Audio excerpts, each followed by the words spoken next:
గరికపాటి వారు చేసిన వ్యాఖ్యలు తప్పుతో వచ్చింది దీంట్లో. ఆయన ఎక్కడ ప్రభుత్వం ఇది చేయకూడదు అని చెప్పలేదే. లాజికల్లీ వినండి, ఒకసారి రీప్లే చేసుకునండి ఈ వీడియోని.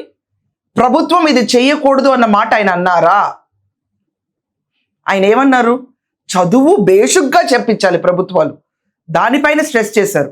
దాని తర్వాత నిజంగానే ఈరోజు ఎన్నో పథకాలు పెట్టందే పిల్లల్ని స్కూళ్ళకు పంపించట్లేదు పేరెంట్స్. మధ్యాహ్న భోజన పథకం, స్కూలుకు నీకు ఇంతమంది పిల్లలు పుడితే ఇన్ని డబ్బులు ఇస్తాం, ఇదంతా ప్రోత్సాహికాలు. ప్రోత్సాహికాలు ఖచ్చితంగా ఎంకరేజింగ్గా ఉంటాయి. కానీ ఇదివరకటి రోజుల్లో ప్రోత్సాహికాలు ఉన్నాయా? ఇదివరకటి రోజుల్లో ఇప్పుడు మన రాష్ట్ర ముఖ్యమంత్రి గారు చంద్రబాబు నాయుడు గారు కూడా గవర్నమెంట్ స్కూల్లోనే చదువుకుంటారు, ఉండుండేవా? లేవు. వైఖరి మారింది, ప్రభుత్వాలు మారినప్పుడు టీచర్ రోల్స్ అండ్ రెస్పాన్సిబిలిటీస్ కూడా ఎక్స్పాండ్ అయినాయి. దాన్ని ఎక్కడ ఆయన చలోక్తిగా చెప్పిన మాటను తీసుకొచ్చి ఆయన రద్దు చేయాలని చెప్పారు, దానిపైన కమెంట్ చేస్తారు, సెటైర్గా అన్నారు. ఎక్కడన్నారండి ఆయన? ఆయన ఏం అనలేదే.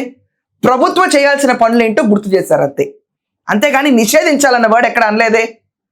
గుడ్లు గురించి ఆయన ఏం చెప్పలేదే.